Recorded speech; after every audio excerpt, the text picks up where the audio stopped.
Good afternoon, Andy. Hello, how you doing? All right, all right. That's good.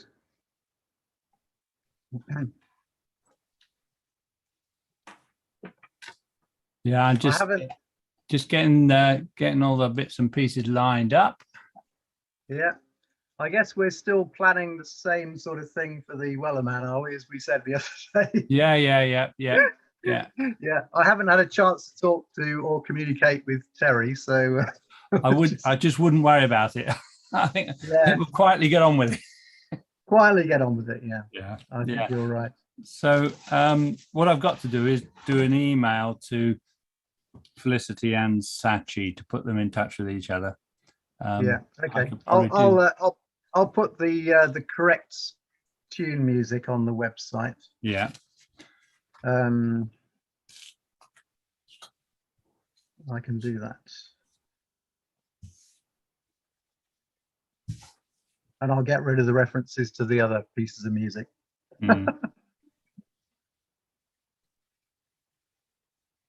Excellent. Okay. So I guess I think the what people could do is use Terry's arrangement to inspire their harmonies. Yeah, I mean he doesn't like the fact that that there's the anacrusis note before the bar line, and he doesn't want to update everything in line with his and then he doesn't like the last the last verse having the bit. Yeah, I know, but his carefully worked out oh yes, his harmonies are of value to us for people to do that. So that for most of the musicians that wouldn't be an issue, the discrepancy in the crashing around. I'm trying to sort out. I've got a couple of jobs to do today. And one of them is let's see if I can stop the share. And one of them is that this the edge of this worktop that I've got here, I've been using for ages, is rough, is unfinished. I've got to put a new bead. Oh, no. I've had a piece of oak.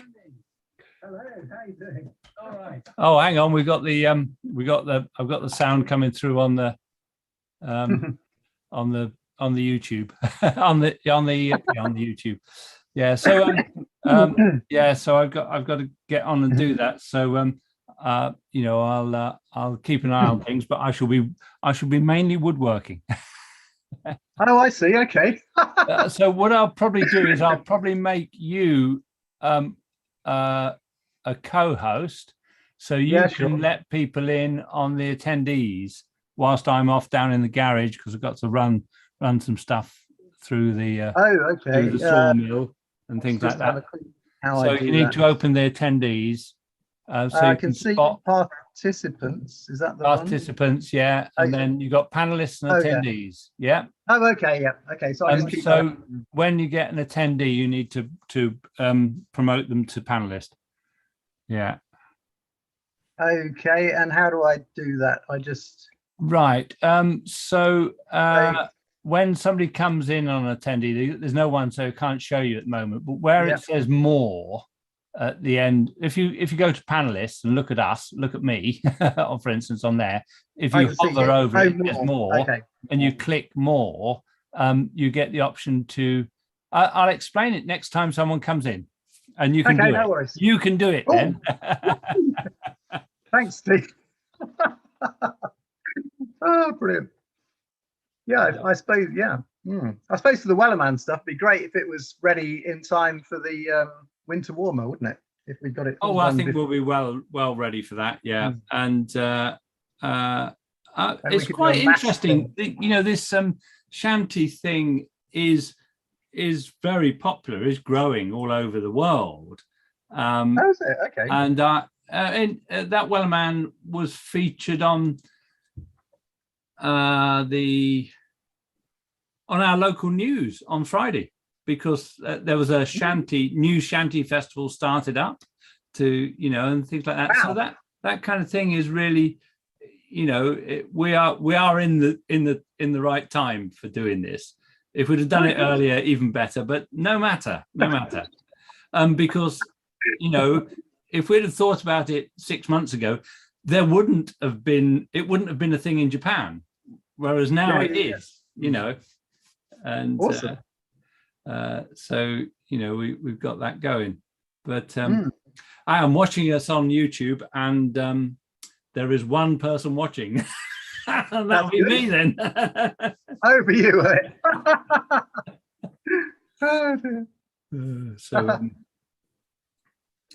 I didn't put anything on Facebook actually this time. I did. Oh, did you? Oh, well done. Yeah. That's good. August is a difficult one. Several of my sessions have dipped out of August. Yeah, I mean, I did ask people last time, so I thought that they wouldn't want to do it, but but they all said that they would. They did, and it's now maybe they're all busily at the seaside as we speak. You never know. Well, it is now 1300 hours, and we've got an attendee now. This is what you do. So if you on participants, hover, click on attendees. Oh, do the more thing, yeah. Yeah, and then hover over more. Promote to panelist, is that it? That'll be him, yeah. Promote to panelist. Hooray. And he'll come into that. But I think actually what we can do with this, because they've considerably improved the Zoom platform now, that I reckon we can probably run it quite happily as an ordinary Zoom rather than a webinar. Oh, okay. Well, that'll be a lot simpler, wouldn't it? It will be simpler, yeah. Yeah. And leave the webinar business for when we do concerts and the like, where you've got a lot more viewers and you want to make sure the stream is good. Would we need a new Zoom link then for that if we did that? So if we switch, we'll need a new Zoom link. I can set that all up. Yeah. Hello, Neil.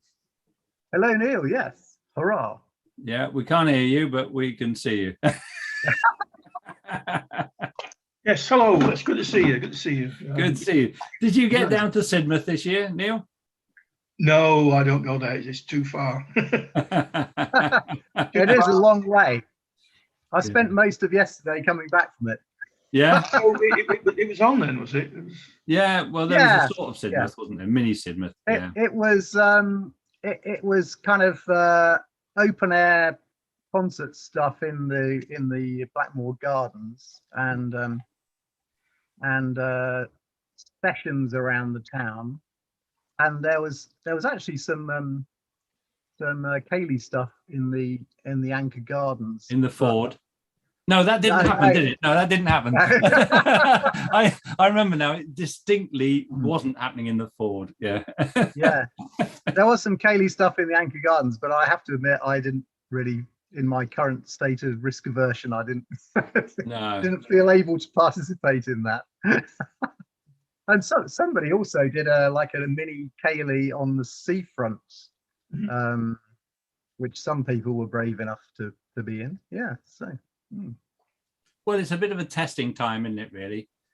It's so weird. I mean, it's particularly weird there because you've got these sessions happening and and people go into the session venue and you can sort of see them either just deciding they're just going to ignore all the current situation and just treat it as if it's completely normal, or they sort of case the joint and look at the ventilation and the amount of packing of people and all that sort of stuff. So yeah, it's so odd at the moment.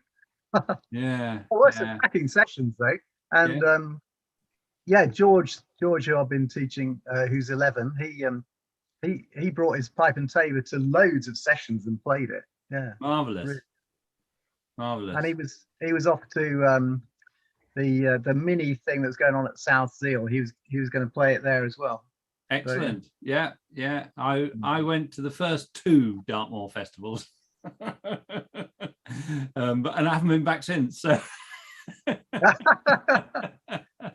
I went to I went to one where they had the ferret racing. That was particularly. Oh right, yeah. That was good. I really enjoyed that.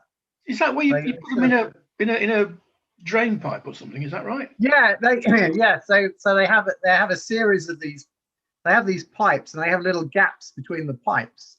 And they release the ferrets on the sort of starting hooter or whatever it is, and then you bet on the different ferrets, of course, and you have the excitement of seeing when they emerge from each section of tunnel, and they're sort of going like this. and then of course some of them get distracted by something else, or maybe another ferret. So they go off to the side, and it's only the ones that steadfastly carry on to the end that win. Andy, there's someone else for you to let in. Oh yes. Oh, it's Stephanie. Excellent. Hurrah. Oh, my niece Alison, she's she had a 2-gig day yesterday. She did a wedding in the morning, and in the evening she did a ceilidh down in Taunton.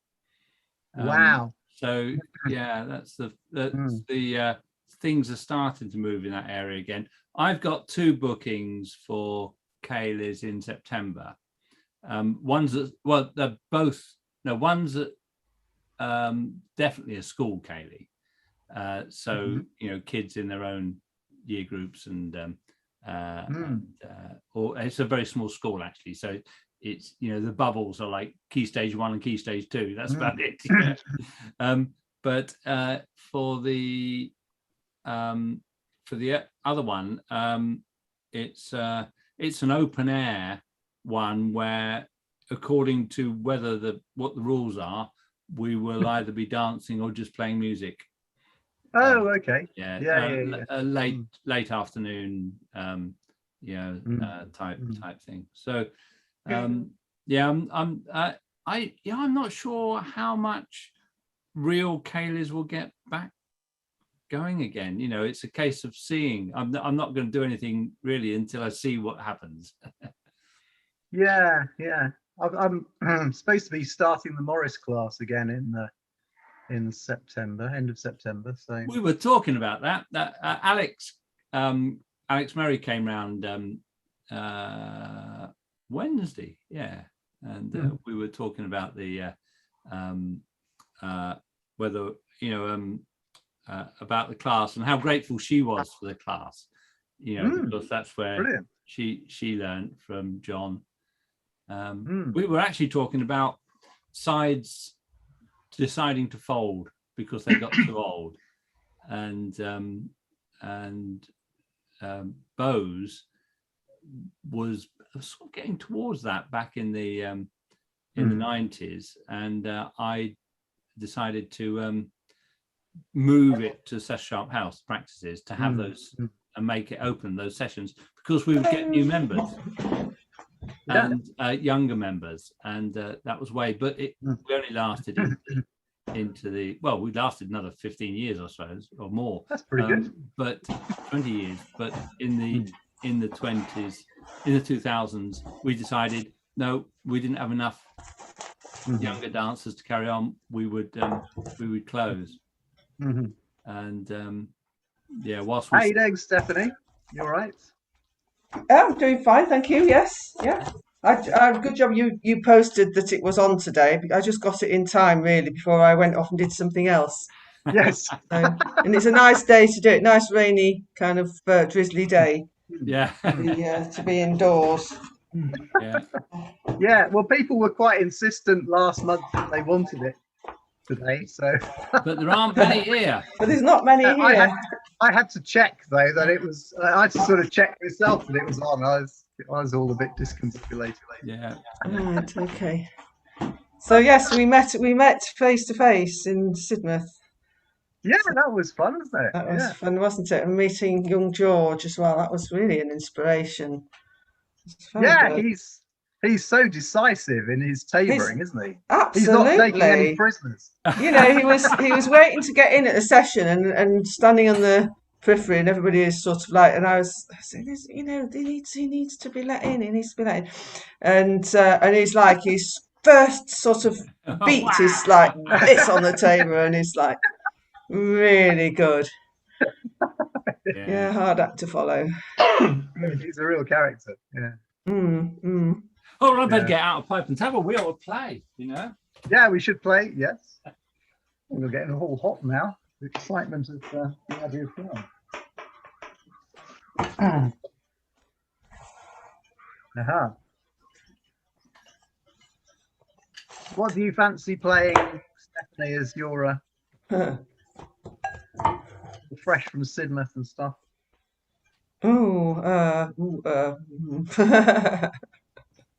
Or do you want one? Do you want to suggest one that we play and you play on mute or anything really? Whatever you want to do. Yeah, I haven't warmed up today, so. Well, you can think about it later.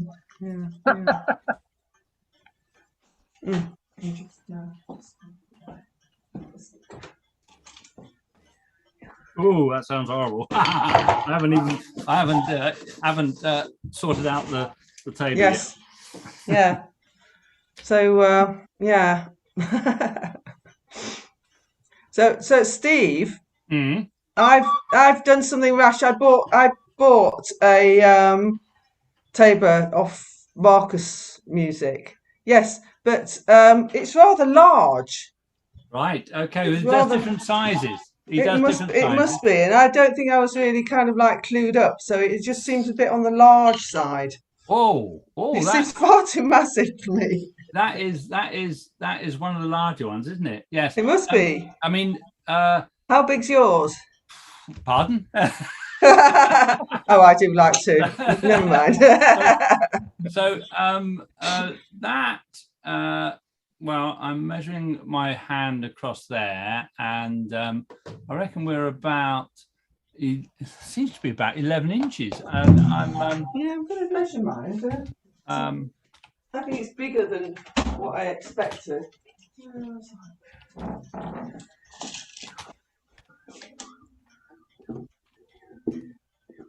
But what I'm really interested is, did you buy a Roly Cox stick?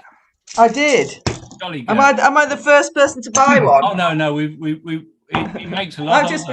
I've been spending all my lockdown money, you know. So they are very good sticks. Mine would be a 10.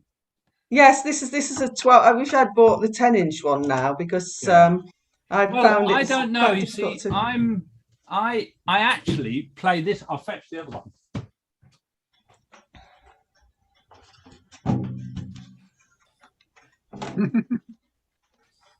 So this is another instrument that I got Dave to make at Marcus.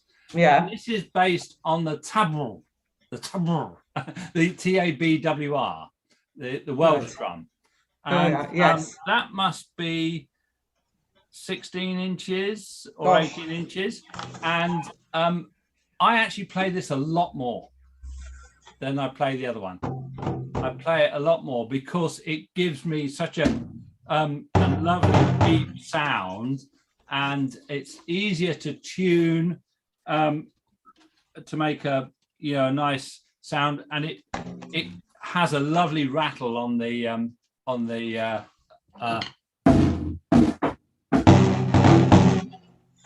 and I like to get a really good long rattle on that snare. Yeah, that's really enough, yeah. And funny enough, this one works better if I don't strike the snare end. Yeah, yes. My Morris friends were saying they liked it better when I struck the other side. They're not used to the snare. Yeah, I think it's I don't know, it needs tuning a bit more. Yeah, so tuning is a bit of an art, and with each Tabor, you've got to get your you've got to learn how it likes to be tuned. The other thing is doing this, Stephanie, is loosening it up before you play. Okay. Loosen the skins up, and then it becomes much easier to tune. And when you've got it about right, you tune it just a bit high, and then you just use your hand just to stretch the skin down a bit to bring it down to pitch. Yeah. That's it. I don't know. As I say, you know. Yeah, you got quite a difference there. And you have to sort of work out how you tune that. But I can't hear the snare, the rattle at all there. No, I know. Maybe I've probably tightened it up too much. If you tighten it up too much, it doesn't work. What he does on these big ones is he actually puts a groove in the hoop. Yeah, there is a groove. Yeah. So that's a development. He started on these ones, and he's put it on the smaller one. Yeah. Lovely. You can hear it now. Yeah, I can hear it now. That's on the. Well, that was on the snare side. The other one was on the other side. Okay. All right. I do often play with a soft head. A softer, yeah. But I don't know if it'll come out on the microphone and stuff, but I started experimenting with one of these. Yeah. I'm doing it on the basis of getting the two tones out of it. well, You have to do down here. I was gonna try my baran, but for some reason I can't. My baran has gone missing. I couldn't find it at all, so I'm really worried that I might have. No, I gather there is an amnesty, and all barans are actually being collected and disposed of, but beyond use anyway. Anyway, what I found was it is very, very, very complicated. Yeah. What sounds really simple is really hard. Well, actually, I wasn't doing the edge sound. I was doing, but just the different hand positions was really. Yeah. It surprised me how difficult it was. We were talking during the week about an old friend of mine who was my first foreman, I think, at Plymouth back in the 70s, and he was Sikh, and he was the only Sikh Morris foreman in the 70s. I don't know if there's been many since. What, playing tabla? But he was also a tabla player. All right. Wow. And so rhythm was right through him. Yes, and yes. He taught his son Sean. We're still in nursery school when it comes to tabla. Yeah, you know. Exactly. Yeah, but his son Sean learned tabla the traditional way, you know, with the vocal taka taka ding dang, you know, sort of stuff. Yeah. And he went up, I think, to the Royal College of Music, percussion and saxophone, and he plays for the big shows in London. You know, he's a sessions musician and plays a lot in the musicals. And when they had that, we saw that big one musical that's based on Bollywood. It was a fantastic show, and there were two musicians, two musicians on the stage all the time, sitting on either wing thing, and he was one of those, you know. Oh, fantastic. Wow. Lovely guy. And you want to hear him play Blues Bells of Scotland for the Morris on the saxophone. Wow, that sounds like a good cross-cultural thing. But no, the tabla player that I know, Julian Goodacre's son Liam, has lived. He's lived in India for quite a long time, and he took up the tabla, and he was doing a lot of sort of like international music kind of cross-cultural things. Marvelous. It's really nice when you hear it and see it played for Kathak dancing, where they do the thing where one of them will sing the rhythm, and then maybe the dancer will dance the rhythm, and then the tabla plays it. Yeah. They sort of do this ding dong thing between them. Just going back a bit, the thing about using the Boweron, Yes. the whistle. What I found was I just could not get the thing. If I had the Boweron there, I mean I've got one here. It's just impossible to play the. Right. Yeah, to actually hold the two things. So, yeah. A bird uses a smaller Boweron, doesn't he? Yeah. Yeah. Mm-hmm. But I had a great time years ago with the One World Band. I used to play with them, and that was something Roger Watson started. Oh yeah. Oh yeah. Musician from each continent, and so sometimes I would be Roger. I would take over Roger's role if he couldn't do it. If he had a gig somewhere else and we were out doing something, and often our Indian or Asian musician would be a tabla player. And the tabla player we worked with lived in Southampton, but he often came up and stayed at Gotherington near where I live. And he was fantastic fun to work with. And we worked out ragas for 3-hole pipe and tabla player.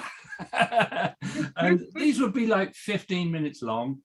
And we'd do a lot of preparation, a lot of work together to get there. And the other person that was from the other Indian musician was Kiran Pal Singh, the santur player. Oh my goodness. It was just absolute joy to work with. Well, what's the santur? It's like a hammer dulcimer. Oh, right. Okay. Oh yeah. Wow. Yeah. So very percussive sound and tune, melodies, but very percussive. And these two, the most generous musicians ever to work with. Their whole thing was let's make it together, and how can we support each other best, and especially when I was learning how to play a raga, and how to play in 7/8 time. I'm glad I had a tabla player, because I wasn't going to be playing in 7/8 for 14 minutes or something like that. I wasn't putting a rhythm in 7/8, but very good. I've actually got I've got not a pocket tabla, but it's down here somewhere. It's a pocket other instrument. Academic Takate. Yeah, no, it's it's a rechargeable instrument that plays a drone. So there's loads of these different models. This is a Tampura model, and it's a great little device, and you can set the speed, the tone, and there's different versions, the ladies and the gents, male and female thing. You can set the pitch and your tempo, and there's a lot of complexity in it that I don't understand, but it will modulate again with usually a 7/8 or a 5/8 rhythm. Yeah, 5/4 rhythm. I don't know. It is an amazing thing to play along with. You can create most amazing sounds. Yeah. I haven't played it for a while. I'll have to get it out and get that going. Yeah. I'd like to hear it. I'd be interested. It's a drone. It's a drone instrument. Yeah. But you can get ones that do tabla rhythms, and you can switch between them and things like that. And the Rangini is the name. Ragini. So you can practice your and they're all available from so mine was Tanpura, but they've got a battery charger and a lithium battery in them. Yeah. Yeah. I haven't played that for a while. my Indian contribution is that. I've got Oh, lovely. Yeah. the old Kanjira. Mm. I've actually got one with a lizard skin head, which I got from Sidmouth years ago. It cost me £5. And you can't get them anymore because apparently the lizards became extinct. Still not right. You're going to play us a tune then, Steve? Aha! Got to get it. Original sound. Oh, it's always good to have original sound.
Hooray! Andy. There's some very fast dancing going on at the end of that. Yeah. Participant, Andy. Oh my goodness. Training you to keep an eye out. Okay, yes, thank you. Thank you. Hurrah.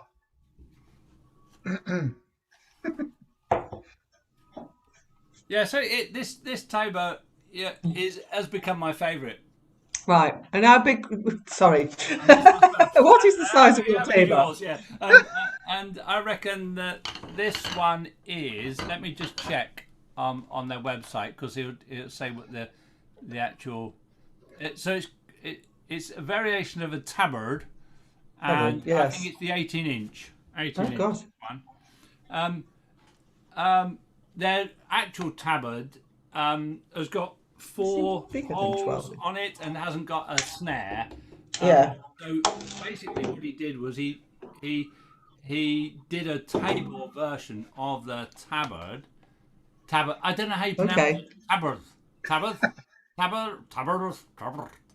Tabard. I'll show you on the screen. You can.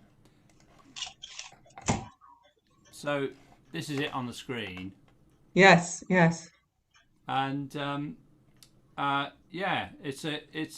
it gives a fantastic deep sound, and compared to the Bucknell ones, it's quite big. I did suggest to Dave that for the Bucknell Tabors should even be doing a smaller one, smaller than 10-inch. When I look at all the old ones that you see in the museums, and also the people that have got them, they've got like 8-9-inch tabors. Yeah. Yes. Well, it says in Russell Worthley's book that they are. Yes, it was depended on the cheese boxes that they made them round, and also the weight of them was definitely at least half the weight of this one. If hanging off your wrist. Yeah. So I've seen several that were made from cheese boxes. So you know, people with them. I've got one made from a sardine box. One of the interesting issues that you know, you get with those really lightweight cheese box style ones is that if there's a wind, They go all over the They place. just go. Yeah, I found myself. so- I had a so light not- one. I had a very light one, and I put my arm like this, so it's playing against my arm. You know. yeah. So you haven't just got the idea of the wind up your fipple to worry about, but you've got to worry about how it's blowing your tabor as well. Yeah. Quite funny.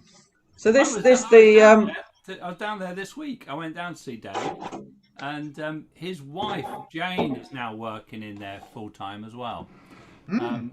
Because Marcus himself is, well, he's in hospital at the moment. Actually, he's had a fall. He's got a bladder infection, but he's also got dementia. So you know, he doesn't do anything now. He you know, if he's in the shop, it will be for people to amuse him. Fair enough.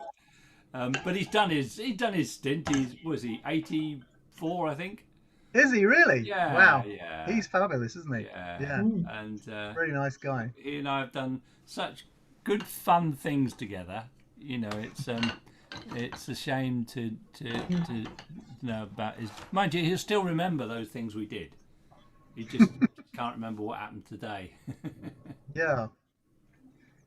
We should have another tune. Who wants to play?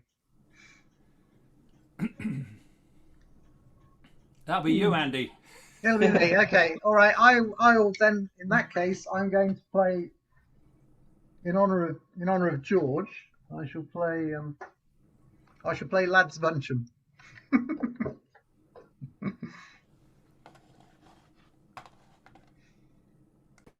I'll try and get the nice decorations in the B music.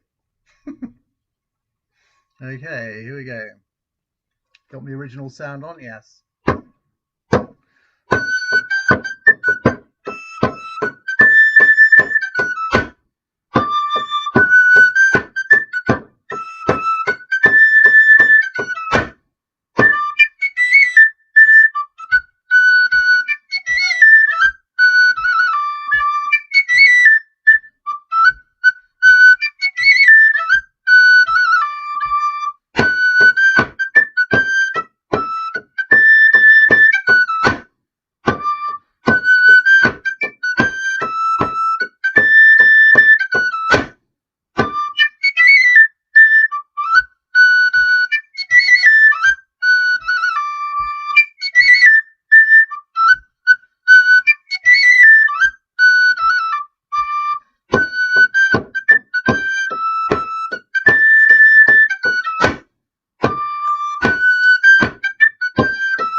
Yeah, well done. That's one of those tunes I play in D indoors and G when I'm playing for the dancers. Oh, okay.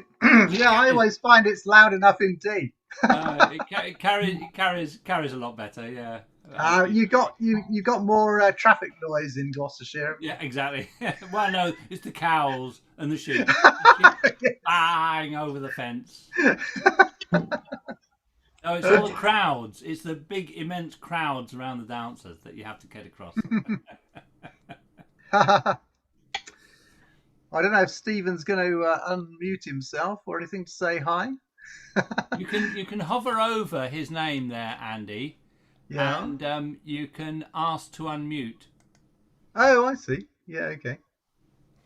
Oh yeah. Woo.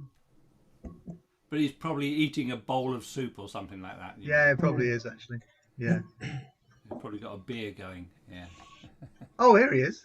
Hi everyone. Hi. Sorry, I haven't been able to join you in the usual way. I'm at work at the moment, you see, so I'm sort of listening in as I can, and nice. making sure that I don't get seen at the same time. Oh yeah, no worries. I'm enjoying the show though. So Oh, I'm here in spirit anyway. If you got any requests, let us know.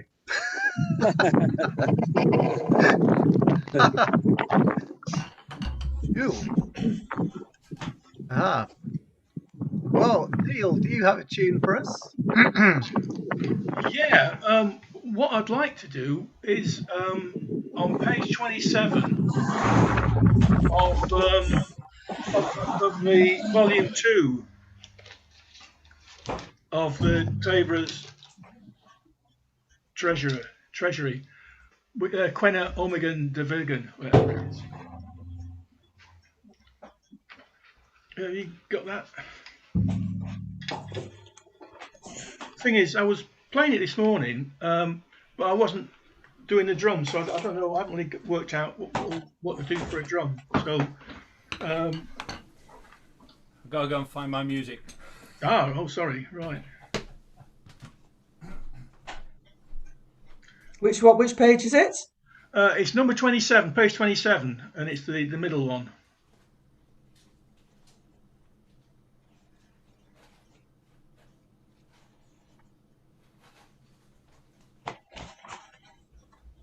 Oh, don't know that one. Oh, interesting. Yeah.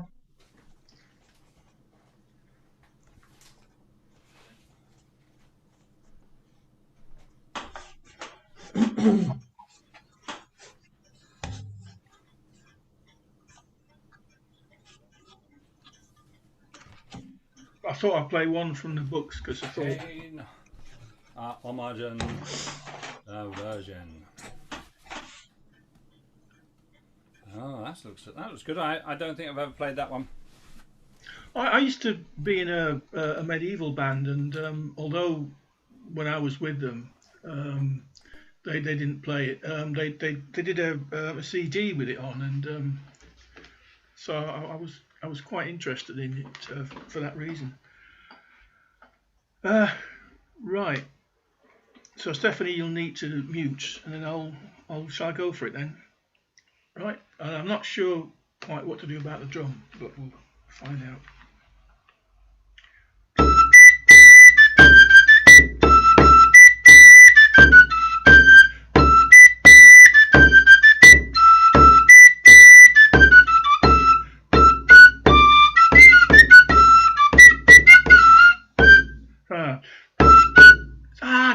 I keep doing an E, not a B.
Good tune. Yeah, I got there in the end. Oh, really? Like that? Yeah, that's fabulous. That's a good tune. And once again, the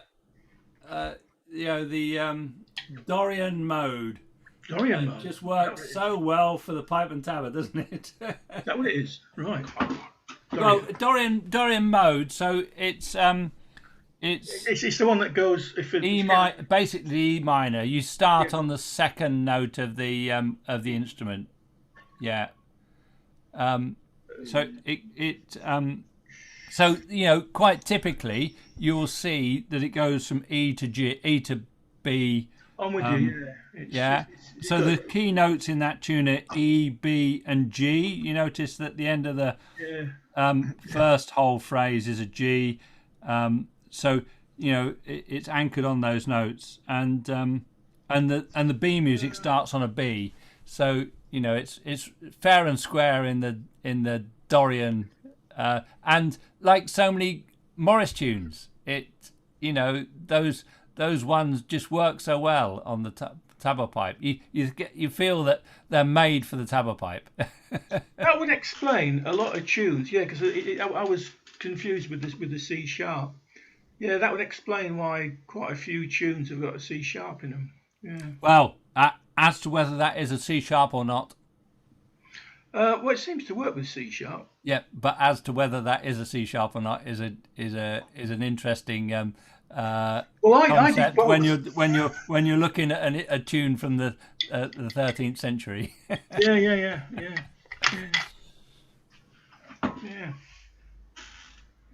Yeah, so, really I found it worked all right with a C sharp. I would also, I did play one through. First time through, I played it with a C natural. Second time through, I played it with C sharp. Yeah, I did the same. Both of them work. I prefer the C sharp one. Yeah. Yeah, I agree. It's really nice. C sharp. Yeah. Super. Woo. Uh-huh. And sometimes I play a C sharp one way and a C natural the other way. And if it goes up from a B to a C whatever, like in the B music, you got the B music starts with a B to C sharp there. I might probably play it B to C natural first part, then the second bar I'd use the C sharp. And it builds the tone of it builds the tune. It makes it bit more jubilant. So yeah. With those old tunes, those things work very well. I just love I think you can get a really nice sort of driving rhythm to that once you establish the pipe on it. It's just really nice. I was messing around this morning, but it was just I just didn't get the drum. I just didn't play it, so I can imagine Alberto really hammering a rhythm out. Yes, Alberto would be amazing. His rhythm playing is amazing. He's incredible. Yeah. I did a workshop with him on rhythm, and so we did a trade. This was in Zamora. We did a trade, and I did a workshop for his group on Morris dance. And he did a workshop on rhythm on the tabor. Yeah, he is incredible. Yeah, sheer driving stuff. But then they've got so many fantastic rhythms that they use every day for dance. We lost a lot of those when we focused on the the military during the Puritan years. All those nice rhythms got beaten out of us in favour of military rhythms, and that affected a lot of what we did. Yeah. Do you want to play us one, Stephanie, or are you still thinking about it? It's completely up to you. Well, I'll have to go back to square one then and do the bear dances at the bottom of the page. Great! No, that's a great one. That's kind of like my warm up tune, so I kind of like, because I just don't feel as though I've got my my usual sort of like building up to a session of thinking what I'm going to play. So I think I'm going to have to play this standing up because I can't get a hang of the a table when it's sort of yeah, I haven't quite got the hang of what I'm doing with it yet. And another Dorian tune. Very nice. So, I think I've got.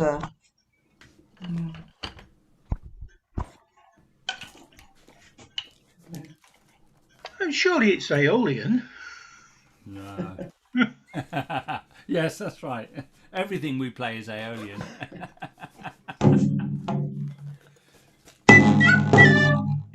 Sorry. Oh God, I really have gone back to square one. I feel as though I've kind of like, yeah, so having to sort of relearn things all over again.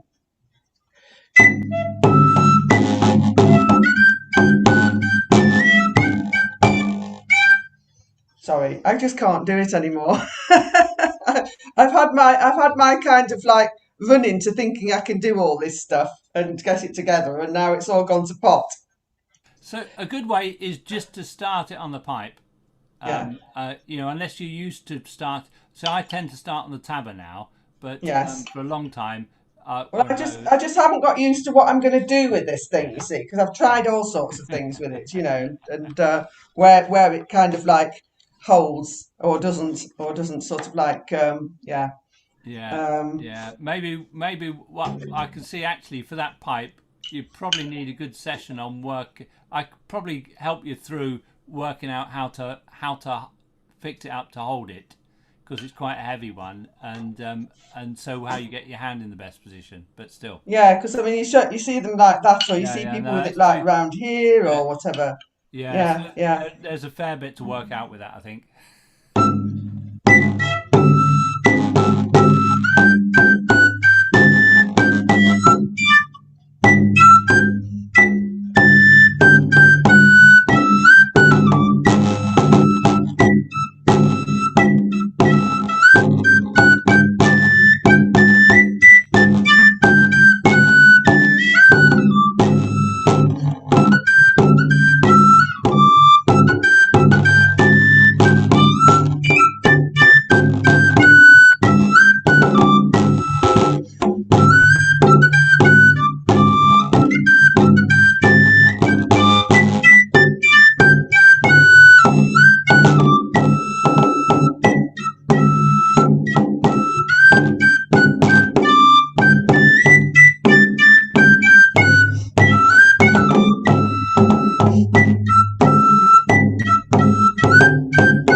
Well played. That was really nice. Yeah. And you were getting lovely sounds from the pipe and tabor, actually. Yeah, very good. Well, you've been very encouraging. That's great, because it's just I just feel as though I've kind of gone back a step, because I wasn't sort of like having to sort of think about all these things about what the drum was doing, what the tabor was doing, where it's sort of like, you know, and yeah, but I mean, it's definitely worth working out how you're going to have a tabor that you can attach somehow. And, you know, yes. Maybe just go for a smaller size, or you find a way to attach that one. It's so I think with that one, Chris, the way Chris Walker he's got one that size, and he made a strap which goes over the shoulder and round. I think so. Yes. Chest, and which is really common in Spain, that style. And so you've got the pipe right in front of you, which is a really good position. And your hand is you're able to play straight in the middle, and you've got your hand so that you can get the different. And I'm thinking of changing the strap or adding a strap to this one to do the same thing, because you know it's quite heavy so I would add a strap to it rather than change that strap at the moment. I would add one which goes over your shoulder and is off center, so that on one side it's coming from that side of the drum, and underneath it comes from this side of the drum. So I see. So you're attaching it to both sides of the drum rather than. It goes from this side over your shoulder, like Andy's, but Andy's got a peculiar way around his neck.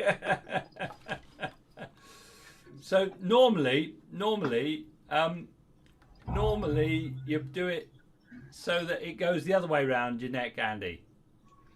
If you got it like that, so put it over the other shoulder. That's right. Oh, I see. So I see. So you've threaded it underneath the. So that's it perfectly. So that then it sits right in front of you, and it means that your hand position, your arm, has got maximum freedom, and you've got this swivel point. Like this. And I'm so busy thinking about what's happening with the relationship between here and the pipe. You don't want to be doing that, no. So on my large tabor, I've actually, for hand use, I've got a really small loop, like this, really small loop. Yes. But I'm going to put on a strap that takes it over the shoulder, like Andy's got there, and Chris Walker does the same. And, I did ask him about shortening the loop, but he said I'd have to take it all off and start again or something. Can I just add something to this? Yeah. I watched a very interesting video about how to tune a rope-tuned djembe drum, and your strap is not just a strap.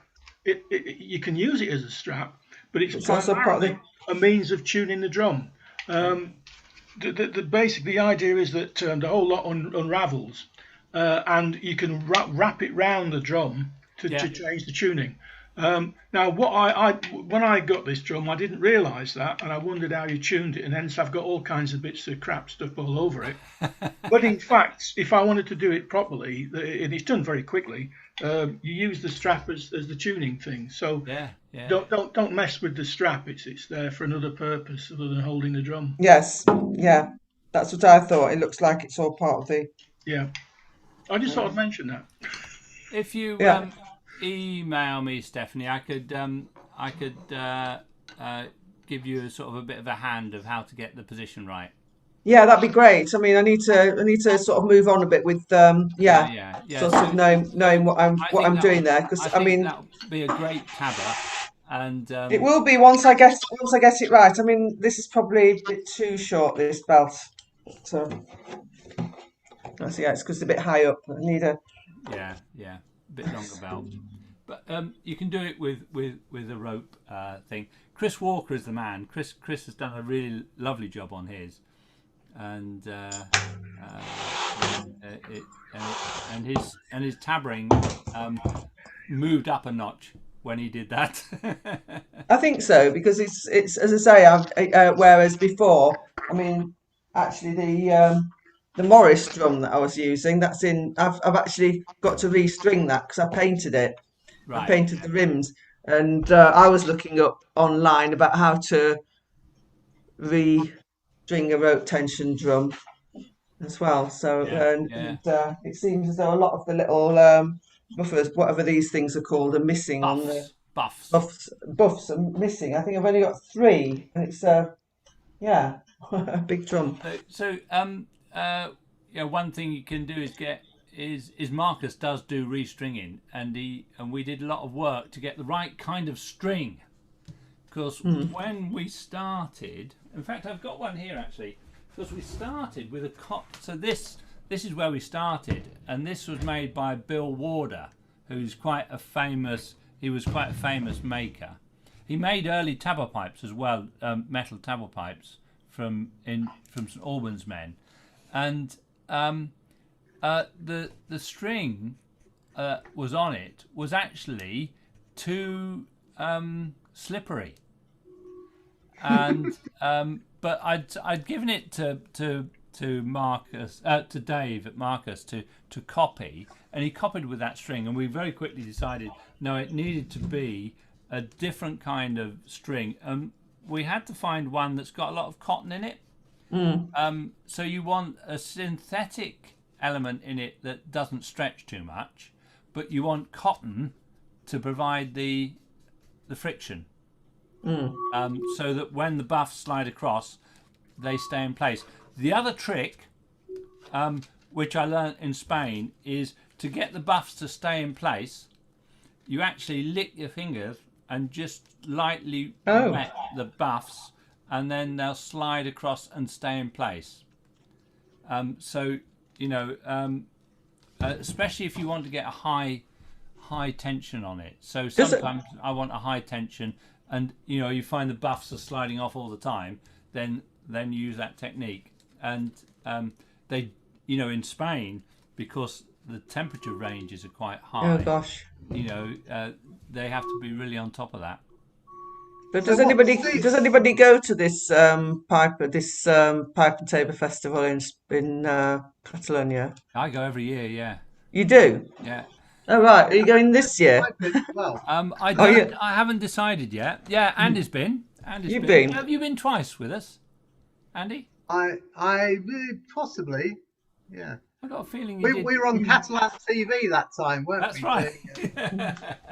Doing that. Yeah, it's just that you see, we've got a Catalonian friend who lives nearby who's invited, who says we can go and stay with him if ever we want to go and stay. You see, so it depends on the current situation, doesn't it, about who's going where in Spain? Yeah, so I took part in it last year, but on Zoom.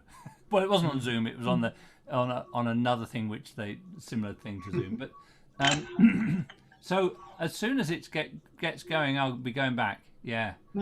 I really miss it, and I've been going since 2000.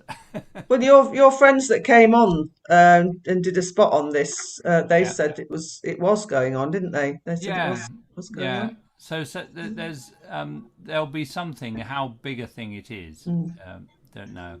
Yeah. You see, our friend always wants us to go to that festival where they kind of like all climb up on each other and make towers. Oh, that's every festival. Is that every festival? He was talking about one in August. I mean, I thought that sounded a bit. Whereabouts they live? Because the festival is determined by the town. In the town. So I see. No, I don't know if it was in his town. In the town, the Festa Major is the day of the saint of the cathedral is dedicated to, or the main church, and that saint's day will be their Festa Major. And so the Castellers who do the climbing, that's the big day for them. So they move around though to visit other towns when their festival is. So it's you know, if you've got a lot of towns as they have in Catalonia, there's a lot of festivals where they do that. But there is a league for doing Castellers, and they do that, and they'll have a day. So Del Dia, the day of the festival, there's a run up to it of maybe 2 weeks, and on certain days, different dances will happen. So they might have a Giants Day, and they might have a stick dance day, and they might have a whatever day.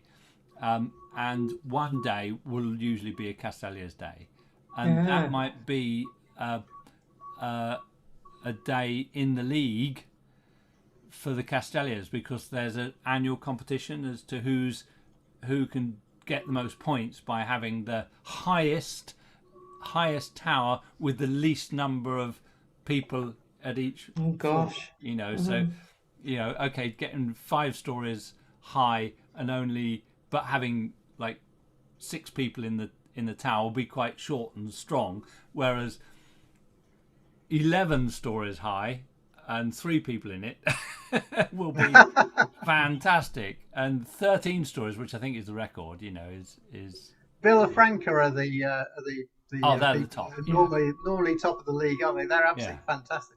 Each lot has a different colours as well, so they're all there with their different coloured outfits and fantastic music as well. Yeah, to do 13 stories, you can't do it on your own. You have to have the other teams helping you, because the higher you go, the more people you have to have in the buttresses at the bottom, and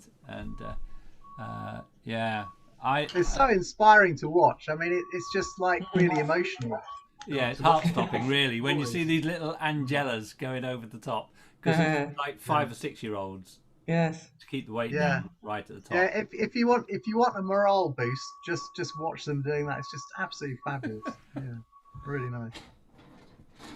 Aha. Oh well. So it's definitely next time I go, you we'll fix it up so you come along to the festival as well. Okay. Well, as I've got this Tabor on, I guess I might as well play it. So and you'll have to let me know where your friends live. Yes.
That was great. What was that, Andy? That was what was that? That was a Rigadoon by Telemann.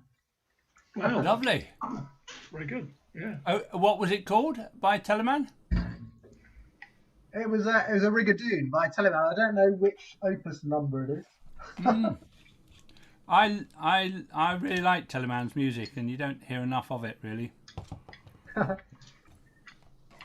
I think that was what I was asking Bill whether whether it would have been danced to, but I think he reckons that by the time you get to Telemann, the compositions tend to be sort of more of a musical form. Yeah, bit more abstract. Yeah, quite fun though. It is beautiful, beautiful tune. Nice notes. I had it turned up nice and loud because I went down to get my trusty tape. I've got to go and cut a piece of wood. Hello, Fizz. Hello, goodbye.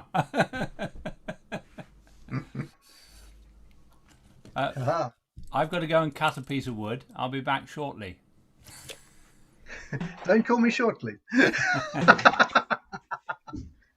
Clearly not. Right, who's up for playing the next one then? Me then. Hey, Neil, hurrah, yes. Well, the same book, the volume 2, on page 14, there's Gathering Peace Cards.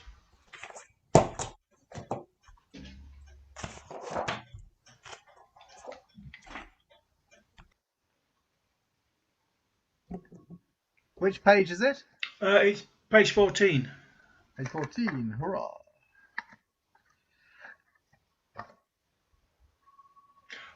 Yeah, so I'll do the version in G, which is down the one at the bottom.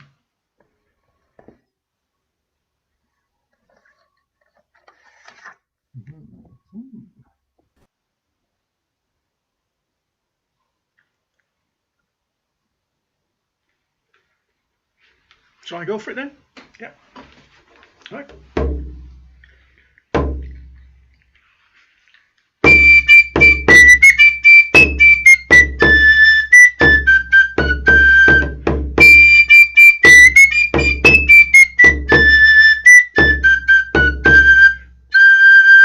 Ah.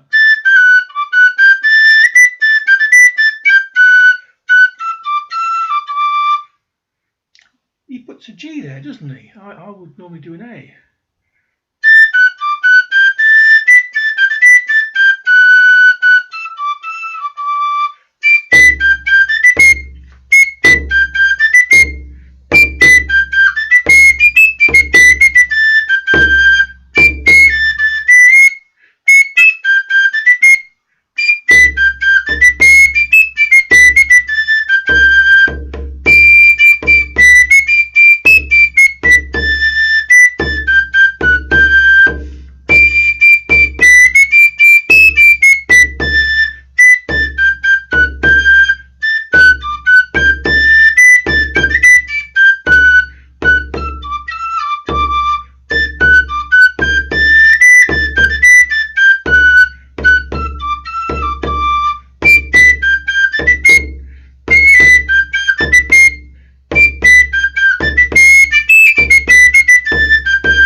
Yeah, got there in the end. It's there's a few notes different from what I used to normally play, and the stylistic thing. I used to play this for a dance. On the last line, the C's that are dotted minims, we used to do them staccato, and it tied in with a particular dance step. So that's why I tend not to hold a note. I just. Oh yeah, because don't they all do a clap at that point? There's Something a like clap that, and a clap, isn't there? Something like that, yeah.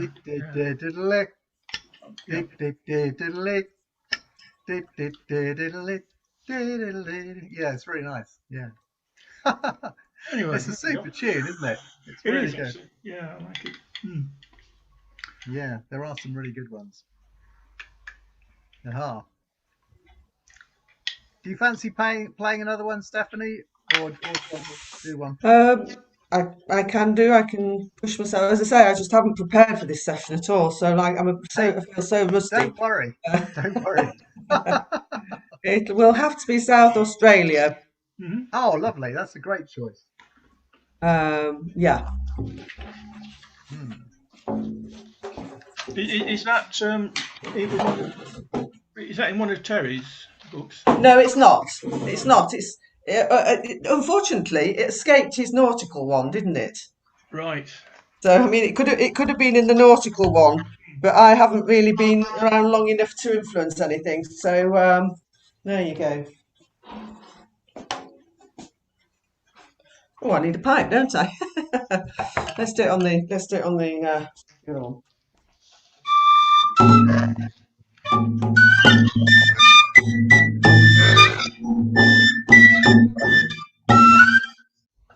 start again. Has everybody muted? No.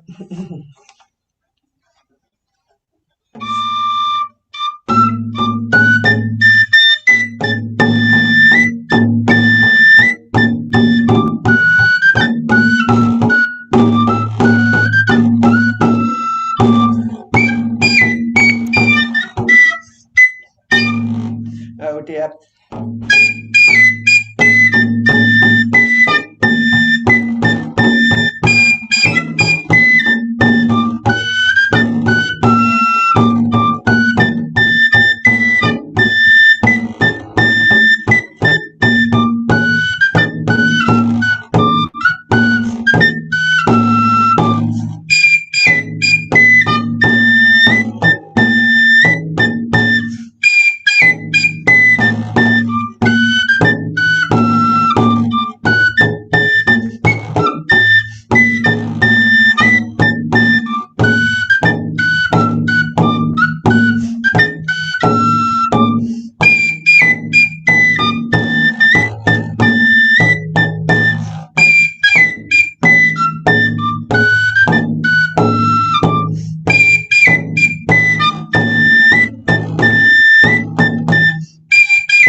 Yeah, got there in the end.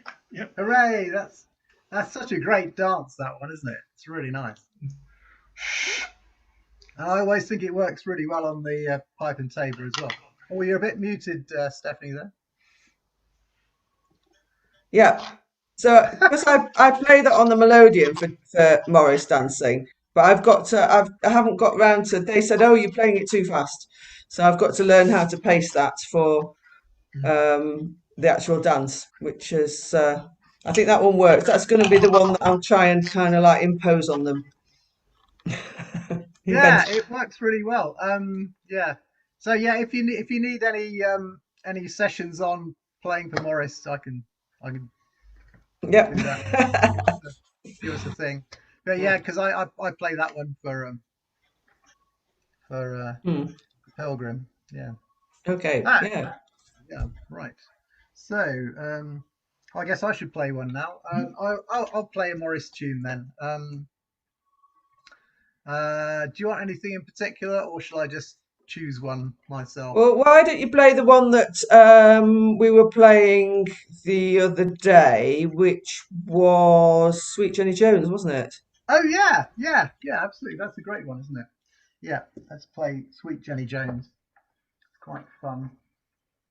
Quite a nice one. I'll get my right pipe. Ah, there it is. I've got pipes all around me here, different pitches and volumes. Find the right one. Yeah, Sweet Jenny Jones then. So that's going to be. So it's going to. So it's going to start on the high D going down. Yeah. Okay. Right. Here we go.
I remembered some of it, bits of it.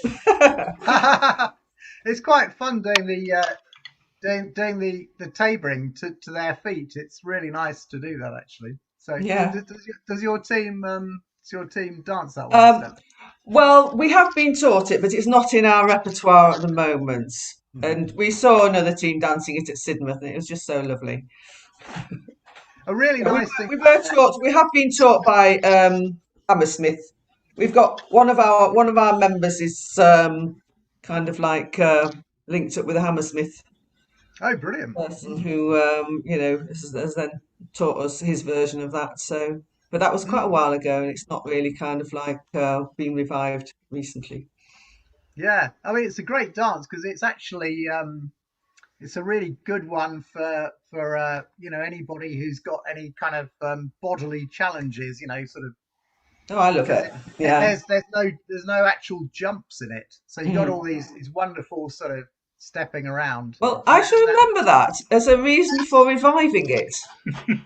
All as sort of pandemically challenged and sort of feel as though we can't get off the ground anymore. Yeah, it's really good. Well, and it's a really good one to have either at the beginning as a warm up, or just halfway through to give people a bit of a rest. Actually, it looks really good from an audience perspective, but there are no jumps. There's no back injury is going to come out of that one. Fingers crossed, anyway. I was just thinking, sort of. It just went through my head, sort of long COVID. I was thinking, long field town. No, it's long COVID town. Long COVID, long field town. Yeah. COVID, short COVID. Yeah. So do you play any Morris stuff, Neil, or are you well? A music person? Well, I moved up to where I am now in Halifax, and my nearest Morris side are Northwest. So I've do Northwest tunes now. I don't do dancing. There's some good Northwest tunes, though, aren't there? There's some good tunes for yeah, pipe and table, I'm sure. I can tell you. Well, the tunes that we do, they've got quite a wide range. And also, actually, I thought they might be interested in having a pipe and tabor in the band, but they weren't. Oh. Yes. They didn't like the sound of it. They preferred something a bit deeper. So it's really funny, isn't it? I think there's a lot of cultural stuff, and it's with some organisations they just love it, and other organisations just they can't get their head around the high. Yeah, I used to be in a marching band down in Cornwall, and they wouldn't have snare drums. They wanted drums, no snare drums. And it's just that different people have different aesthetics, Exactly. Yeah. Absolutely. Yeah. I guess that's kind of quite a nice thing in a way, isn't it? There was another side dancing down at Sidmouth that with a pipe and tabor player. They were called Taunton Dean. I don't know if you know them. And the chap isn't a member of the society. So David Rabson is one of the pipe and tabor players for Taunton Dean, but I think there's another. There's another one. It was a different guy. Yeah, it was a different guy. He was good. Yeah, no, he is good. Yeah, he's a good player. Yeah, that was it. Good fun. When I tried playing the pipe and tabor for the Morris, they also complained because I was playing.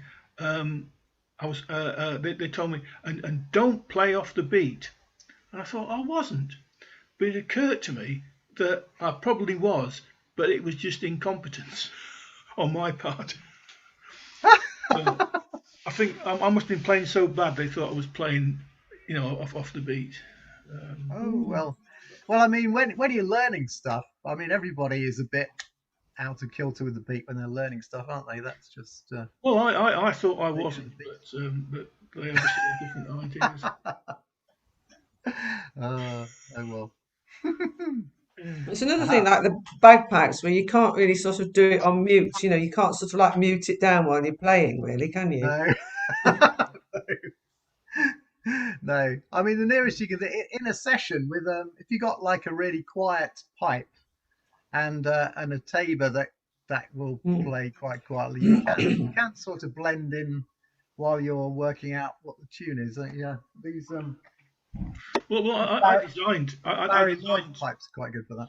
Yeah, I designed my pipe deliberately so it was going to be quiet, but it turns out it's not all that much different from the sound of the Generation one, you know. Oh, okay, yeah, yeah. But the way that I did it was, I thought, well, I'll try and make it have a bore so narrow that the actual pipe's fundamental note, which you don't play, wouldn't actually sound, and that was the theory behind it. Anyway. Wow! So you made your own pipe? That's amazing. Oh, because it sounds really nice. Whoa. Yeah, well, thanks. I'm relieved. Well, it's quite interesting because I used to play Generation 1 in sessions in pubs, and people found it very raucous. And I started playing this, and I was a bit worried in case it wasn't in tune. And people said it sounded quite nice. So I think you can get a softer sound with wood, can't you? If it's well, I think it's really to do with the diameter of the bore. That's just my view. Yeah. Because I'm just looking at the diameter of the so the Barry Lloyd pipe I play in sessions with quietness. It is a bit narrower than the Mark Bin's loud outdoor one. Yeah. Yeah. Well, who's going to play another tune then? There's not many of us to choose from. There's no. Steve's gone. Are you up for another one, Neil, or are you? Yeah, I'll do one. Yeah, I'll do one from the book again. The same book.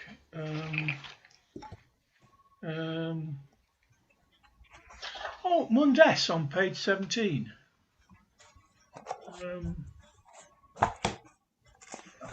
Really just did one. This is a lovely tune. I love this one. You haven't heard me play it yet. Yeah.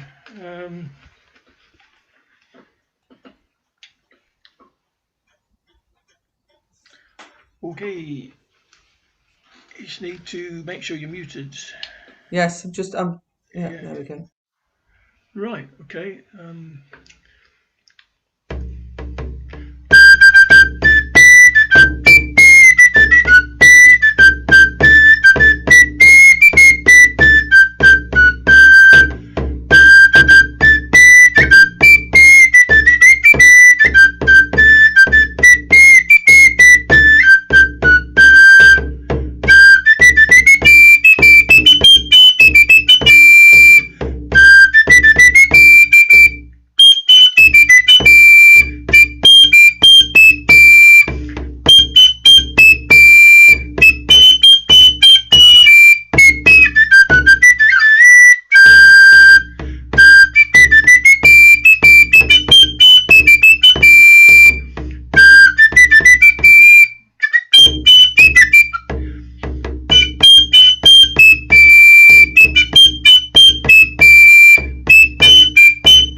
a few more high notes in than I was expecting. Yeah, it's interesting because I play that one for Taylor's Morris to do with Longborough jig, and I just decided to take a load of the sections down an octave. So I go Yeah.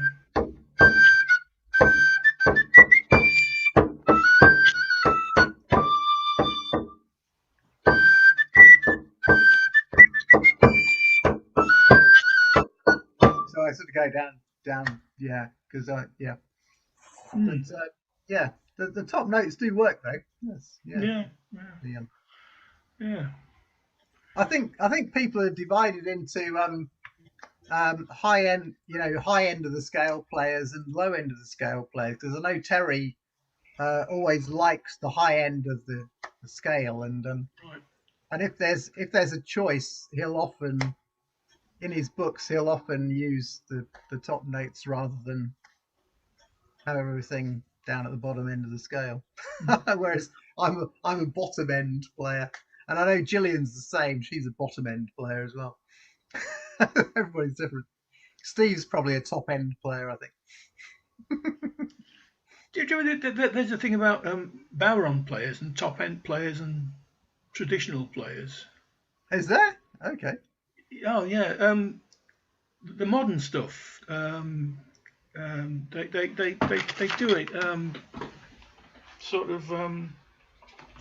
I tried it, but I can't do it. But they sort of do the thing up here. But. Oh, okay. Yeah. I find that really difficult, so I do the bottom end. Yeah. Wow. Interesting. Top end playing. Yeah. Oh, I see. Yeah, because there's that whole thing that, on the Carlos Mass taboring course, he teaches you about hitting getting the middle of the tabor, and then a fifth higher on the edge, all that stuff.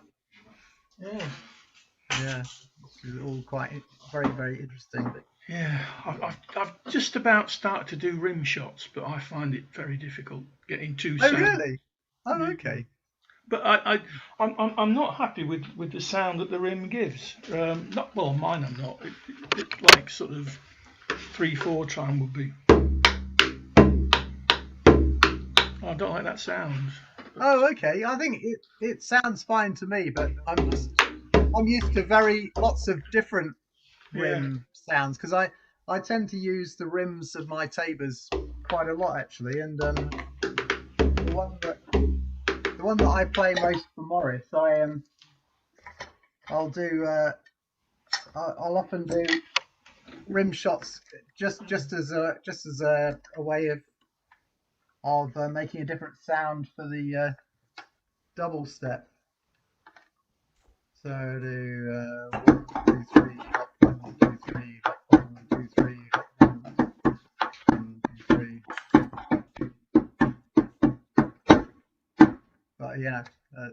But I'm kind of quite used to using rims.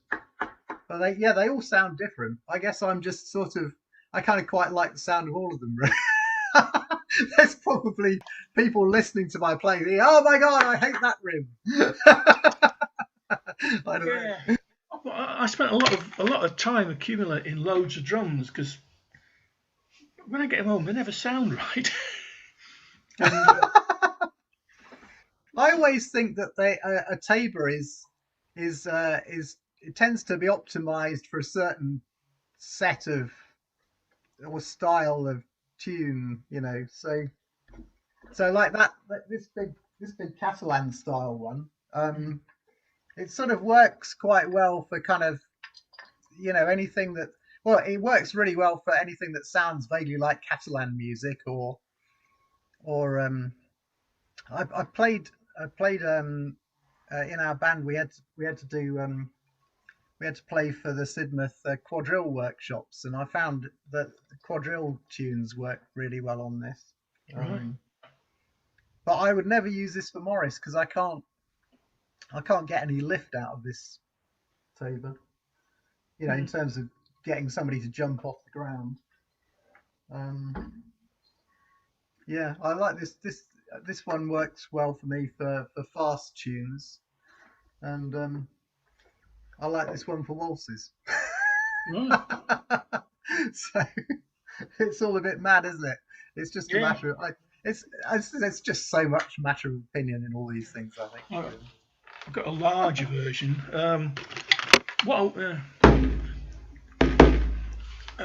Yeah. I mean, one thing I wanted was to get a drum which had a really good buzzy snare. I've never succeeded in getting that right. Oh, really? Well, so the ones that these big Marcus ones, these have a tunable snare, and you can specify to some extent, you know what, you know how tight the skins are, and therefore what note is the fundamental of the snare. So of the struck side. So this one it comes out as if you don't tune it, it comes out as about F, and then you can tune it up to you can tune it up to about I think it goes up to about D, really hammer it up as far as possible.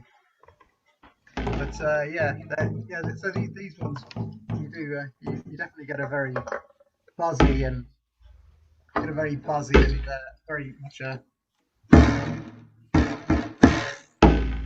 yeah. You see, everybody's different in their views on taboring sounds for different purposes, I think, and I would never want to have a big rattling sound to get somebody to jump in the air, because I think the snare is actually sort of disturbing the fact that I want a gap when they're in the air, but other people like that. So yeah, it's just a matter of opinion, really. But yeah, for me this sounds quite good for complicated tunes like that. Yeah, like that rigadoon I played earlier, or the quadrilles. Yeah, quite fun. You have to have one of these counterweighted sticks. Well, like the one that Stephanie's got for this kind of style of tabor. Haha. Do you fancy playing another one, Stephanie, or are you? Well, I was looking at the on page 2 at the Brawl de Bourgogne, and I don't know which. You see, I'm musically dyslexic. Actually, I don't really read music. I know the notes go up and down, so I kind of like think I might. And people say, "How did you transpose that?" And I'll think, I don't know. You know, it's just the same tune, only it's on or whatever. So I never know. Kind of like I can't read music basically. I can tell where it's going, and so I just didn't know which was the starting note on which should be the starting note on that, and whether I'm playing it differently. I don't know. That's a B, so that's one finger off. That's what I'm going to start on. Yes, no, I'm not going. I'm going to play. I'm going to start on this one. And because then I'm not going to bend any notes. It might be in G instead or something. I don't know. Yeah, it'll be in D. Yeah, so this is another example of Terry putting something in a well, I've tried playing it like that, and you have to half do one of the notes. But this you have to fluff the lower note. But so I'm going to play. I'm going to start playing on that like that. Excellent. Okay, sounds nice. Good idea. Okay. Oh, I don't have to mute, do I? You have to mute.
works indeed. Yeah.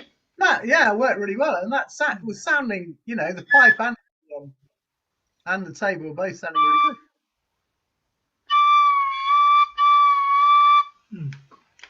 Oh, you muted, Stephanie. Stephanie, you're muted.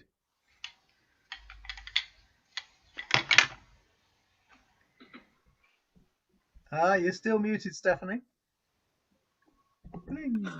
Sorry, I'm prattling on to myself here. I'm saying I know the tune anyway, but I'm always the other thing is that I'm not very good at remembering how many A's and B's I'm playing. Well, I think random we're all there. Like that, especially if you don't have any dancers in front of you. Yeah, exactly. Just help with these dancers, yeah. And I don't always know if I'm playing the tune. I just play what's in my head, really. Yeah. And I look at the dots just as a sort of reminder. Yeah. Sorry to miss all that then, but I've just had my 5 minutes of fame. Have you? What have you done, Steve? My question was featured on the on Gardener's Question Time. Oh, we missed it. That's fantastic. Just had my question featured. Wow. What was your question, Steve? It was, can I move a tree peony? So it was recorded. I don't know, back in early July. So it was quite nice to hear it just now. Wow. That's fantastic. Yeah. Right, I'm going to be back in a second. So I think it's your turn, Steve. Is it my turn? Oh dear. Right. Okay. Let me just find something here. So, I'll get this one out again.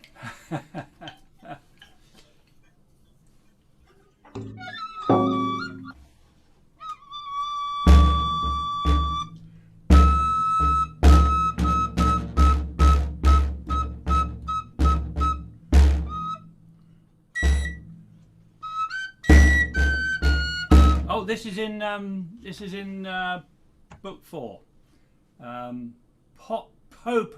Potpourri.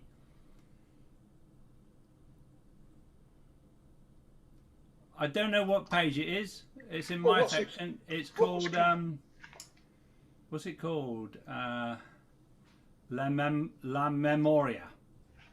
La Memoria. Oh right, page 23 apparently. Page 23.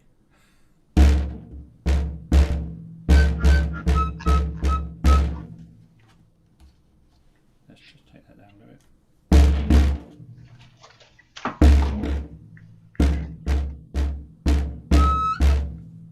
Yeah, it's fairly simple waltz.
I can't remember it. I haven't played it for a while.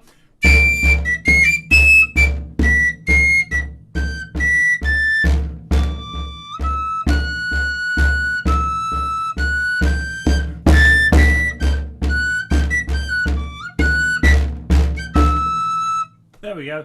I'll have to play it again. Remind myself of it. Yeah, that's very good. Yeah. Was that La Memoria, Steve? La Memoria. Yeah, that's right. Yeah, I thought so. It's a really nice tune, isn't it? It's lovely when you hear 40 taborers playing it, 50 taborers playing it all around you. Yeah, that's fantastic. Lovely. Yeah, brilliant. Aha. Okay, I'm gonna do a pipe and Gurdy tune. Pipe and Gurdy. Aha.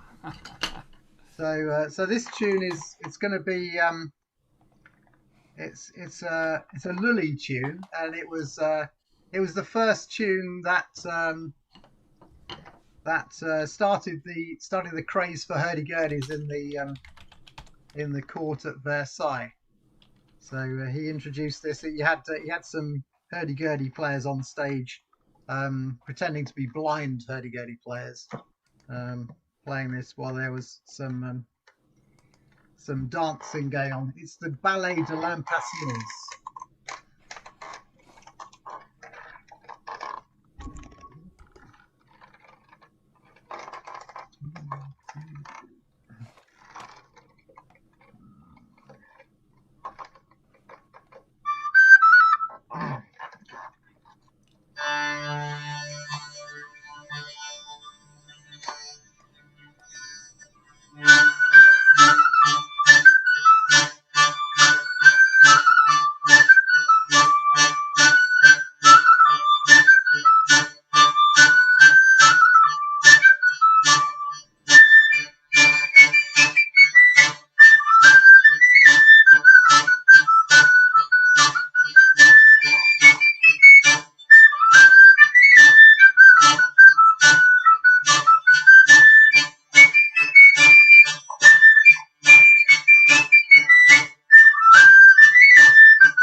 That was great. Great tune, that. Yeah. I think you've got a very angry wasp in your room, Andy. I know. I guess the hurdy-gurdy is a lot safer than the sort of conducting pole that Lily was using. That's how he died, wasn't it? He was getting so much driving rhythm from his players. He accidentally bashed himself on the foot and died of gangrene. So it's probably all the fault of those feeble sort of string players that weren't putting enough welly into it.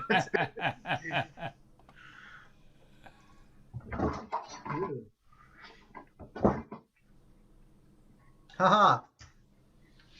Who's up for the next one then? Who's up for the next tune?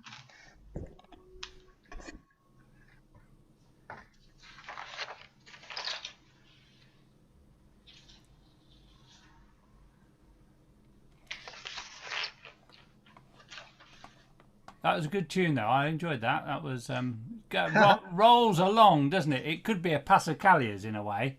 It's got that. Yeah, it's got a real that, sort of like lilting. Yeah. I like that. Yeah. I think we ought to maybe we ought to do the get the next Taborers Treasury to be the Spanish edition, and get a whole load of really good tunes from Rafael's written several great books of compiled several great books of collections, and get him to pick, the 50 best tunes, the 50 ones that everyone should know. That's a good idea. They've just had their Festa Major in Mataró. Oh yeah. And, I went to it one year, stayed with them. It was fabulous. Yeah. Sure, brilliant stuff. Aha. Right. Who's up for playing? Have you got another one, Stephanie, or are you? Do you know? I went to Sidmouth, and I normally because there's so much on the programme, you sort of like don't know what to choose to do, and it was absolutely great to go to that session at the rugby club. I went to it 3 nights in a row, I think, and I played my melodeon more in those 3 nights than I can't remember, because I don't really do sessions. I just do the sort of Morris usually. But I used to play, and I was just absolutely stunned by my memory of all these. A lot of them I couldn't tell you what they were called, but I could play them. And it was just sort of fantastic to revive all these tunes, and then to think, well, I've got to find out what it was I was playing now. A lot of the tunes that I was playing, because I've just got so much music sitting around in books, and docs and things. But sometimes it's the prompt. It's the prompt, and so it was great. It was really good to get the fingers and the brain working. I find I'm in the same situation where there are thousands of tunes up here. Yeah, I couldn't believe it. And particularly with After the Chemo, I can't remember any of the names, and probably wouldn't recognise them written down. But they just come out. Yeah. And I was out with my brother. We went sailing last weekend, and wow. And so we take our concertinas and we sit in the saloon and play music in the evenings, and we just keep playing. You just keep playing. Yeah. What was that tune? I don't know. I can't remember. Sounds a bit like this one. Oh yeah, and this one. Yeah.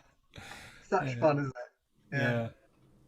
Particularly when I meet up with people from a long way back. When I've sort of out with people from my Plymouth days, for instance, and suddenly all these tunes come out.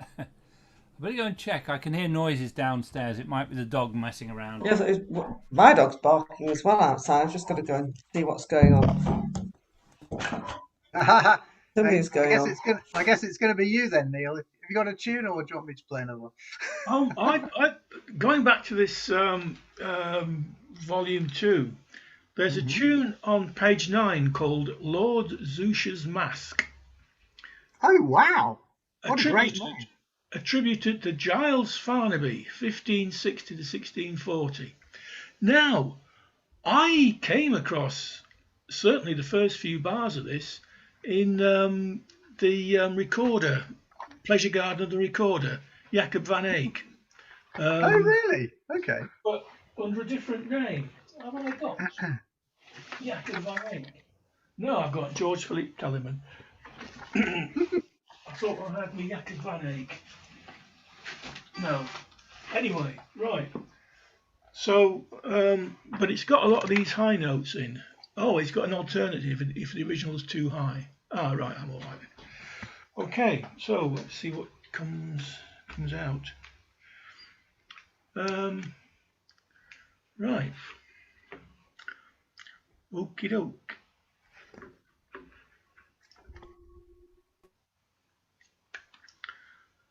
Right, so I'll go for it then, shall I?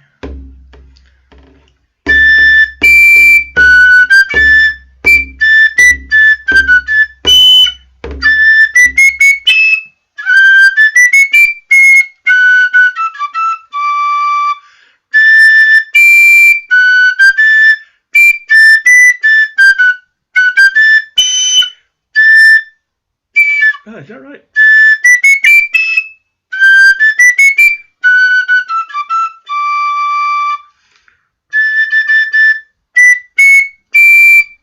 Oh, that's a different one.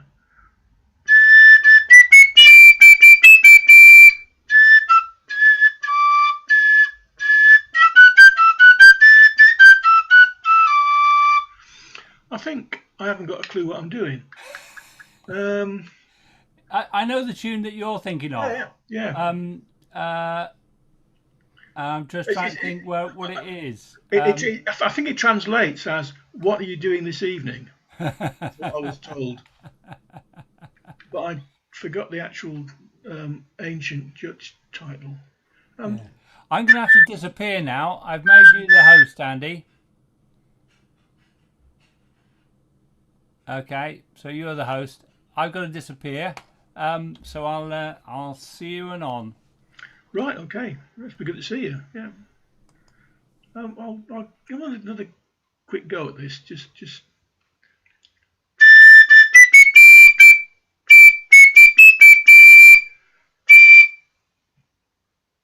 Oh, that's that one, isn't it?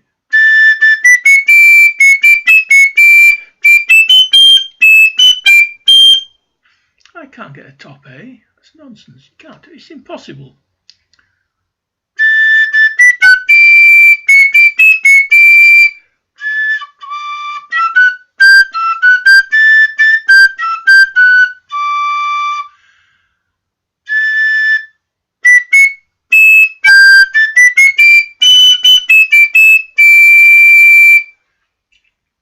So that's going to be right. Actually.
Yeah.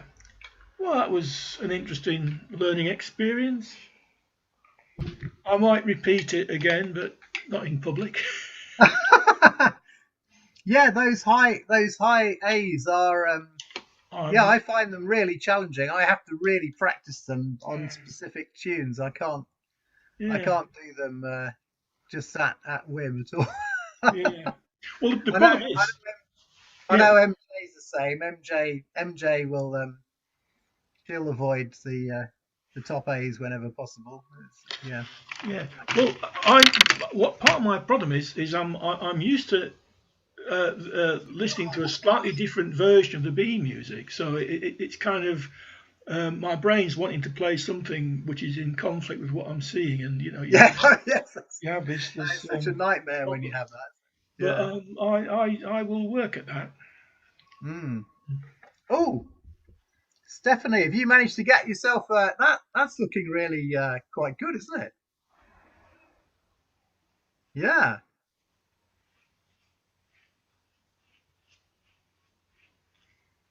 You're muted, by the way. Yeah, you're muted, Stephanie. Yeah. Yeah, I'm not sure. I'm not sure it's going to stay where I want it to stay. I've got something over my shoulder at the moment. Yeah. So yeah, this one I had to adjust this quite a bit to sort of make this be kind of narrow enough so that it kind of holds itself against my body. But that's a wider drum, isn't it? So yes, it is a little bit wider. Yeah, that's true. But yeah, I think. Couldn't you adopt a completely different approach and just fasten it to your belt? Yeah, that's another thing you could do. Yeah. Then it'll be low. It'll be lower down. You know. yes, I could try fastening it to my belt on my waist. Yes, we're still working on it.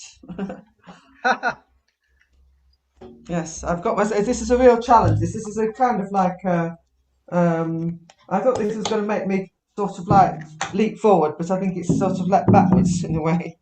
Oh, okay. Yeah. In terms of I'm struggling with the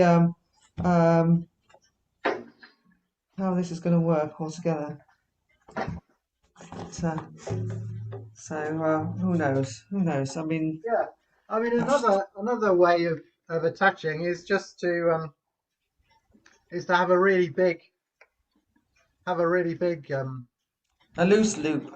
strap and have it just down here. This is kind of this is how the guy who played for the 9 Days Morris, the 9 Days Wonder in 1600, Thomas Sly, he had his tabor down at this sort of level, and it works. But that's going to be on a different. It's going to be on a sort of different angle, really. You know, it seems to be like more like a handbag. Yeah. So you sort of the advantage of it. Your left hand is absolutely completely free. But you've got to be able to again have it in a way that it's not going to move around too much. So and you've got to have it so that the struck side is easy to hit from your tabering hand. So yeah, it's all a matter of experimentation.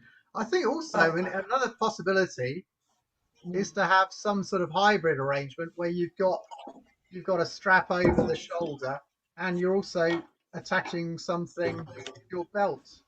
Yes. Yeah. And then, okay, so this is work in progress then. You'd have a lot of stability then, but you'd have to make sure that it was really nicely angled for your.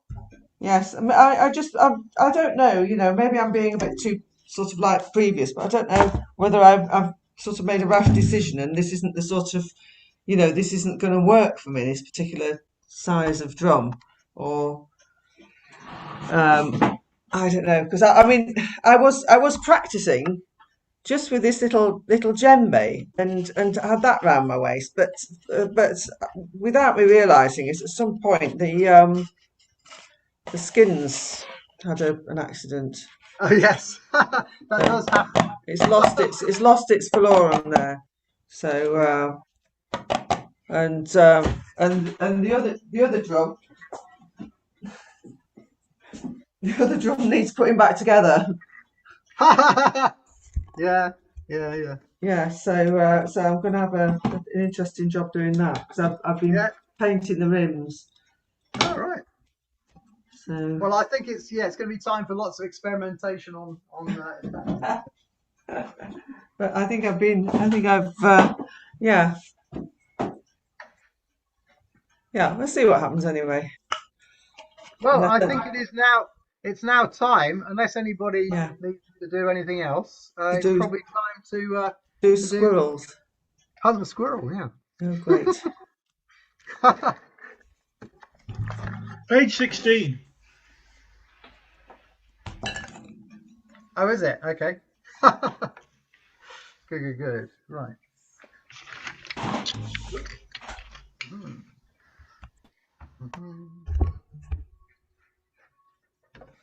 Aha, okay.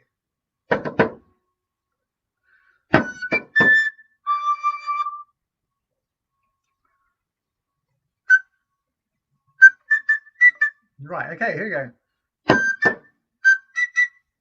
Here we go. Oh yeah.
Well done.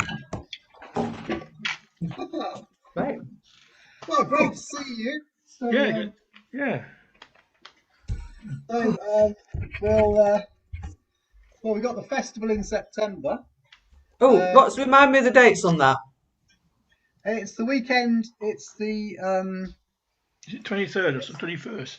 it's the 10th, Ah, yes. 10th, 11th, 12th. 10th, 11th, and 12th.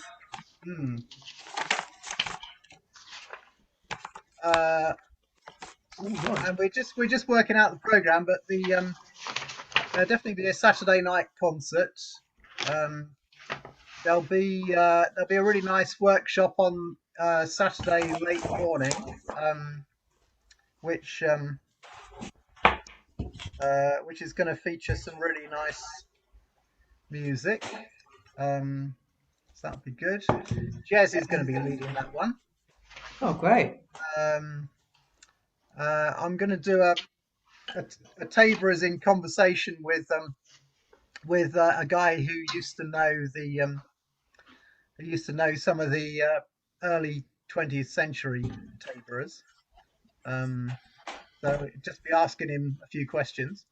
So and that'll be quite a jolly event, I think. And there'll be a Morris thing on the Friday evening and Morris themed session. And there'll be a general session on the Sunday lunchtime. So yeah. So I'll try and get some draft program stuff on the website fairly soon, so that we can start doing that. If you know anybody who wants to do a beginners workshop, I'll be doing one. I think the Friday before the weekend. Yeah. So be a Zoom thing. So yeah. So yeah, and if you have any suggestions for the festival or any events, just send me a message or whatever. So yeah. Yeah, I'll go with the flow. Just one query. You know the pop book, the potpourri book on page 20. Okay, I'm a bit confused because it says chosen by Catherine Wheeler, fledgling frustrations. Oh, is it one of these things that I haven't edited up? Where it says Catherine won the Taborers Society composition in 1919. They say 1919. I don't. So how old is she? She must be doing well. That's probably. Is that one of the typos that I haven't re-edited? Oh well, okay, never mind. Never mind. It was just I was just getting a bit confused about having competitions back running for so long. Yeah, that's right. Yeah, yeah. It's one of Okay. the It happens. I know it happens. yeah. They're there to keep us all on our toes. You see the deliberate typos. Yes. Aha. Uh-huh. Okay. Well, Okay, that's great. Lovely. have a fun time and yeah. Thank you. Okay.